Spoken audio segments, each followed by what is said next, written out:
Bueno, a mí lo que más me inspira en general, por donde arranco por ahí, tiene que ver mucho con el tema del sonido. Eh, Actualmente con el dúo que tenemos con el Lobo, que se llama Blow, nació puramente por la cuestión sonora y tenía la intención de básicamente robarle un poco la idea a una banda que se llama Royal Blood, creo que justamente nos inspiró un poco a armar algo que acá mucho no se hace, que es con un bajo y una batería armar como la totalidad de la banda y no sé, el bajo por ejemplo que sale por varios canales, con diferentes sonidos al mismo tiempo, que se van combinando, etcétera. Así que en ese caso, por ejemplo, la cuestión sonora fue como el puntapié o la inspiración para armar algo distinto, nuevo para nosotros, que veníamos de otro palo, del palo mucho más del metal y de la cosa más violenta. En este caso, por ahí la inspiración no vino por ese lado, sino que vino por el lado de lo sonoro. Y en general a mí lo que me suele ocurrir, con las cosas que me terminan inspirando, digamos, para hacer cosas, principalmente tiene que ver con lo que es un show en vivo. A mí me gusta de chico ir a ver bandas, conozco, gracias a también haber ido a ver bandas, conozco a los músicos que fueron tocando en esas bandas, me he convertido con el tiempo también en sonidista y eso también me lleva a conocer otras bandas o otros artistas con los que fui trabajando. Y eso a mí también me termina inspirando. Por ahí voy a hacerle sonido a una banda y me encanta cómo suena tal cosa o no sé, la calidad de temas que hacen o cómo canta el cantante o cualquier tipo de situación que se da en vivo principalmente. Y eso me lleva a también producir lo mío para después ir a tocarlo en vivo. No concibo la música solamente en el estudio. Para mí el estudio es como un camino intermedio, cuanto más rápido pase mejor, para llegar a lo que es el show en vivo. Para mí el show en vivo es como la culminación, lo que me termina inspirando para hacer todo el resto de las cosas. Tanto ensayar, que no es algo que me agrade tanto, lo termino haciendo, digamos, para que después el show en vivo esté bueno y lo termine disfrutando más. Así que yo creo que la inspiración va por esos dos caminos. El camino del sonido, en primer lugar, algo suene de determinada manera. Me acuerdo cuando fui a una sala de ensayo por primera vez y escuché un hi-hat de verdad. Y el ruido del hi-hat me pareció como algo muy, muy loco, muy raro, algo que no conocía antes. Después lo ves en vivo y microfoneado y es distinto y etcétera. Y por otro lado, lo que es tocar en vivo. La primera vez que toqué en vivo, me acuerdo que me quedé tipo sin saliva, era una cosa como muy rara. Y creo que no hay cosa que disfrute más hoy que el momento ese de antes de tocar y cuando arranca el show y que suene lo que yo estoy tocando, para mí es fantástico. Esa sería mi inspiración.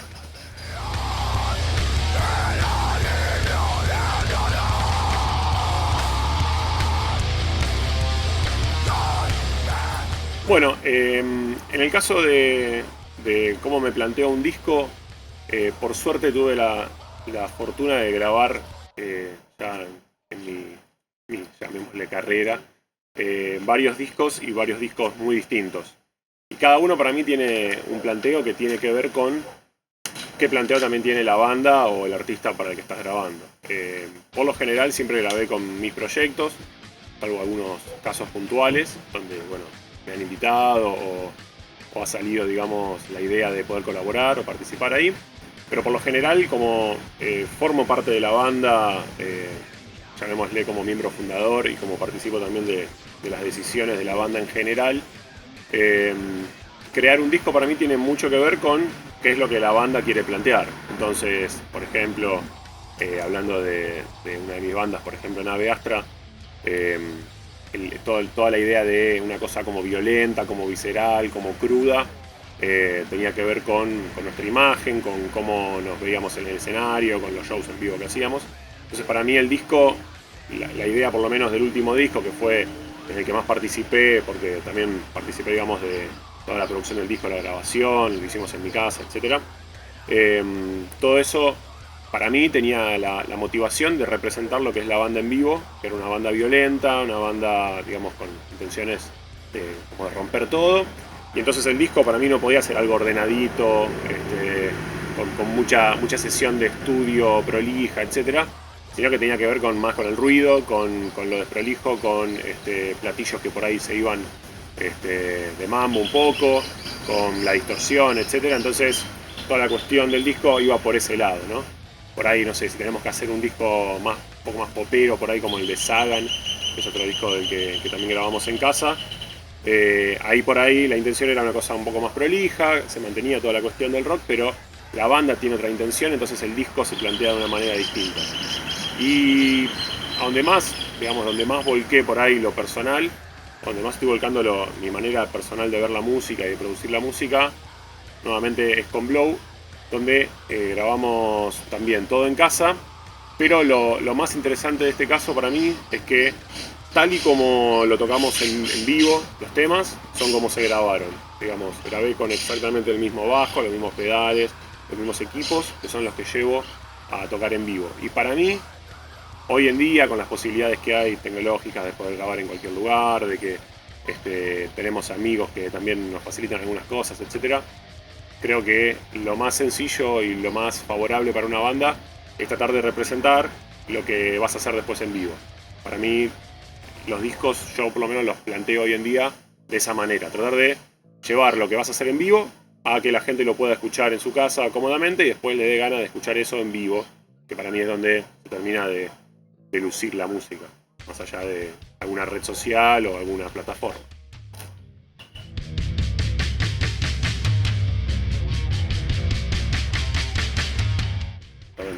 Bien. Bueno, en cuanto al trabajo colectivo o al trabajo con otros artistas, con otras personas, hay algo muy interesante que yo venía pensando camino hacia acá, y es cómo el otro día hablaba con un amigo que por suerte pudo viajar por Europa, etcétera, y me contaba de una experiencia en Alemania que tiene que ver con cómo trabajan ellos por comunas. Es decir, por ejemplo, si lo trasladamos acá a Argentina, sería como si José Paz tuviese su propia producción musical, digamos, de bandas, San Miguel la propia, Malvinas, etc. Y de esa manera lo que hacen allá, por ejemplo, es que arman toda una grilla digamos, de escenarios disponibles para todo el mes, por ejemplo, supongo que será más avanzado que un mes. Pero la idea es que, por ejemplo, este fin de semana, supongamos el viernes, van a tocar en José Paz tal y tal banda. Y el resto de las bandas no va a tocar, sino que va a participar como público de ese show, digamos. Entonces, cualquier show que hay, cada viernes, cada sábado, cada domingo, está lleno, repleto. Pero estamos hablando no de 100 personas, estamos hablando de 1000, 2000 personas. Entonces, cada show que vos planificás de esa manera, con todas las bandas, digamos, agrupadas de determinada manera, se puede llevar a cabo de una manera mucho más profesional y mucho más redituable que si cada uno se larga por la propia y hace más o menos lo que puede, que es lo que termina ocurriendo acá. Yo me acuerdo de haber participado en alguna organización que se armó en algún momento en San Miguel, ya ni recuerdo el nombre, la verdad. Pero la mayor dificultad para mí se da con un gran número de bandas que participan en determinadas movidas, no tanto con la pasión, como hablaba antes por ahí, de el show en vivo o de hacer cosas en pos de que la gente pueda ver un buen espectáculo, etc., sino que hay por otras razones, miles, que no voy a nombrar en esta nota, pero que terminan haciendo que esa banda después en el show no rinda, que a los 3 meses se separe, que no funcione más, y que te termina dejando un show que vos por ahí planificás con mucho tiempo, se termina bajando en una semana, o mil cosas que van pasando, y que a uno también lo van como bajoneando, digamos, en cualquier tipo de movida que arma. Y después te terminás quedando con las bandas que vos sabés que siempre funcionan y que siempre rinden y que siempre son las mismas. Y eso es una verdadera lástima, porque termina siendo un círculo bastante reducido y es muy difícil crear algún tipo de opción comunal como planteaban por ahí en Alemania, como me contó mi amigo. Entonces, yo creo que lo que sí está bueno y lo que termina habiendo hoy en día, voy a nombrar a una de las organizaciones en las que participamos hoy con Blow, por ejemplo, que se llama El Clan, que es un grupo de bandas y un grupo de productores, etcétera, que nos manejamos de una manera bastante copada. Por ejemplo, el otro día, para una fecha, pudimos ir a armar un spot publicitario entre todos, lo filmamos entre nosotros, participamos todos los miembros de la banda, etcétera.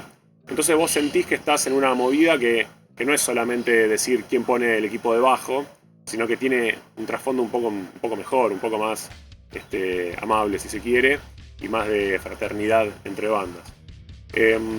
Lamentablemente, acá por la zona lo veo menos, digamos, yo soy de José C. Paz, lo veo bastante menos.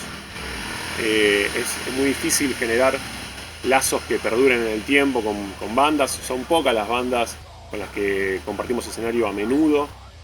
Siempre aparece alguna más, pero cuando la vas a buscar de vuelta ya se separaron o pasó algo o se murió el tío de alguien. Entonces es muy complicado poder generar un círculo estable de artistas, digamos, para poder generar un producto un poco más de calidad.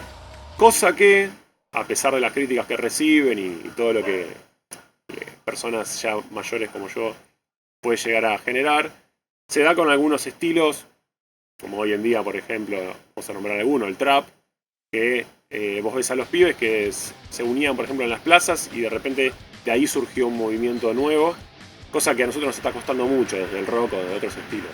Y es una verdadera lástima porque después nos quejamos porque no va gente a los shows. Y bueno, digamos, también hay que ver qué estamos haciendo nosotros para que la gente venga a los shows que estamos brindando. Para mí la mayor dificultad es esa.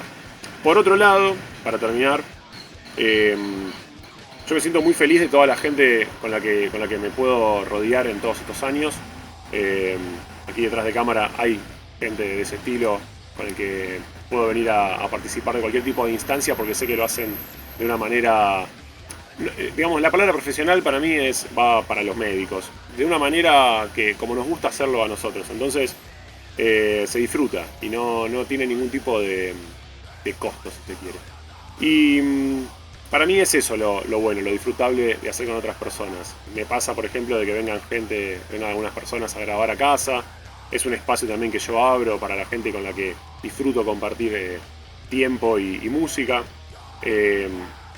Hay también un grupo del que participamos con algunos bajistas, que es un grupo puramente de bajistas, que nos juntamos a hablar de pedales y bajos.